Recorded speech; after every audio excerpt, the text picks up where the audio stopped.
नङा होमबा प्रेसिडेन्टआवसो प्रमद बर'आ इउपिपिएलनि चिफसोबावमोन नङा होमबा रायजोफ्रा फेजेनाखै होमबा आंखौ देरहासार खालामाखै दालाय बिटिसिनि सिमानो जेनबो नङा होमबा जोंथ' बिराद गोरा बुंना लानो हायो दतमानि रायजो राजा हिसाबै नङा होमबा रायजो राजाखौ फेजेननो फेजेनाखै प्रमदखौलाय प्रमदजों फेजेननो नङा होमबा आं दालाय जुनियरसो दा सेक्रेटारि बिसिना प्रेसिडेन्ट जेनदोंना सेक्रेटारिया देरसिनजोंसोबाव फायदा आंथ' एमसिलसोमोन नङा होमबा बिनि थाखाय आङो समाजनि साफ्रोमबो रायजो राजा बिथांमोनखौ साबायखर बावबाय राजु नार्जारिलै दाना जेनेरेल दतमा समष्टिखौ जोंनो बिपिएफनो देरहाहोदों बेबादिनो फैबाय थानाय एप्रिल दाननि 9 थारिखआव एमएलए इलेक्सन जागोन दतमा एमएलए समष्टियाव रायजो राजा बिथांमोना जोंनि बिपिएफनि केन्डिडेट जायबो केन्डिडेट जागोन बिथांमोननो भट होनानै देरहाहोगोन बेखौ मिजिंथिनाय थाबाय मानोना दतमायाव दिनैसिमबो मा होनो जोंहा दतमा समष्टिया गोदान वेस्ट क'क्राझार हिसाबै जों एमएलए देरहाहोबाय थादों दा बेयाव वेस्ट क'क्राझारना दतमा जाबाय जों बिपिएफआ देरहागोन जोंहा बिदि मिजिंथिनाय थाबाय आरो रायजो राजाया जोंखौ खामानि मावनो थाखाय रायजो राजानि मोजां खामानि मावनो थाखाय सुबिदा होदों बे 5 बोसोरखौ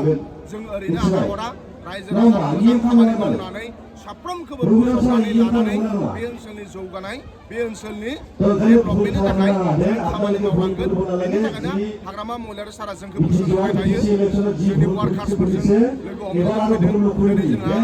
सेपागुरि समष्टियाव जि पलिटिकेल मिटिं ओमफ्राय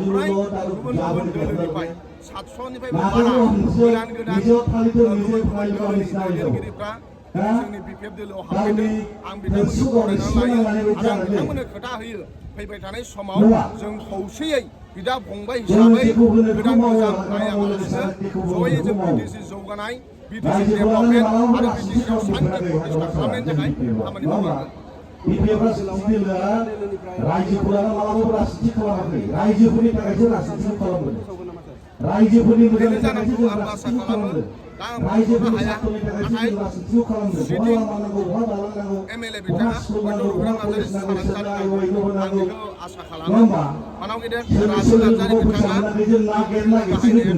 थांनाय नङा होमबा बाराव बेफोरखौसो जों सराइनिलाम लानानै इलेक्सन हरदों गेलेदोंमोन जों बिपिएफजों जेनदों बर'नि दैफुननाय दा बिथाङा सरकारखौ केन्डिडेट जादों आंनिफ्राय बेस्ट बासिसै उइसेस नाथाय राजु नार्जारि आदाया खुनु फेक्टर जाया जोंनि थाखाय रायजो राजाया दतमा ओनसोलना बिपिएफजों दं आरो बिपिएफनि केन्डिडेटनो भट होगोन आंहा बेखौ मिजिंथिनाय दं ভোটে দিয়া না আমি কি তেনে কো কইছি না 5 বছর ধরে কই আমার বাকি হইছে थांनाय बाराव बिटिसि इलेक्सनाव আমি दिनै 5.5 माह হই बिपिएफनि केन्डिडेटफोरनो भट 5.5 माह होनानै আমি जिमान 40 सनाव 28 सन देरहाहोबाय আমি সবকে সালু थिग बेबादिनो एबारबो भट होफिननानै एबार एनडिए हिसाबै जों गेलेगोन एनडिए हिसाबै जोंहा गोबां भट दङ आं सानो 15टा समष्टियावबो जोंनि बिपिएफनि केन्डिडेट आरो बिपिएफजों सापर्ट होजानाय केन्डिडेटफोरनो भट होनानै 15टाबो जों देरहागोन बेखौ मिजिंथिनाय थाबाय आरो साफ्रोमबो रायजो राजाया हाग्रामा महिलारि सारखौ शक्तिशालि खालामनाय आरो बिटिसिखौ बांसिन जौगानाय बिटिसिआव आरो बांसिन फैसा लाबोनो जौगानायनि खामानि लाबोनो थाखाय जोंहा दिसपुराव एमएलए दैथायहरनांगौ बिटिसिखौ स्ट्रं खालामनो थाखाय बड'लेण्ड ओनसोलनि रायजो राजाया बिपिएफनो 15 जन एमएलए होनानै बिटिसिखौ आरो बांसिन जौगानाय बिटिसिखौ आरो बांसिन डेभेलपमेन्ट खामानि मावगोन बेखौ जों मिजिंथिनाय थाबाय Pramod Bora is a power hunger. But when are you going to take up the burden of the Boro people? Pramod Bora is a power hunger, not a public servant. We are the public servant. Pramod Bora is a power hunger. मानोना बिथाङा MCLA जानानै MLA जाबावनो नागिरदों आरो बिथाङा सासे मानसियानो रायजो सभा दा इउपिपिएलआव गोबां दैदेनगिरि दङ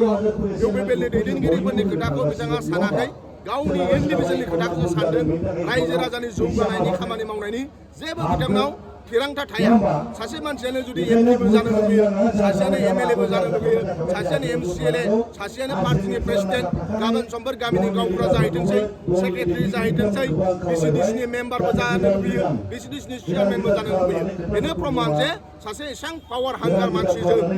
बेबादि मानसिजों हानजाया सोलिया बे सासे इन्डिभिजुवेल गावखौल' सानग्रा बेक्ति होननानै आं साननानै लायो मोनसे समाव जार्मानाव हिटलारा गावनो सब कुछ जाजोबनो लुबैयोमोन थिग बेबादिनो प्रमद बर' इज ए पावार हांगार नट ए पाब्लिक सार्भेन्ट नोंबायदि स्ट्रं लिडारा माब्ला जोंनि बे पलिटिक्सआव स्टारिंखौ हमगोन सार दाबो जोङो रायजो राजानि अननायाव रायजो राजाजों लोगो मोननो सम मोनदों आरो रायजो राजानि थाखाय खामानि मावगासिनो दङ माने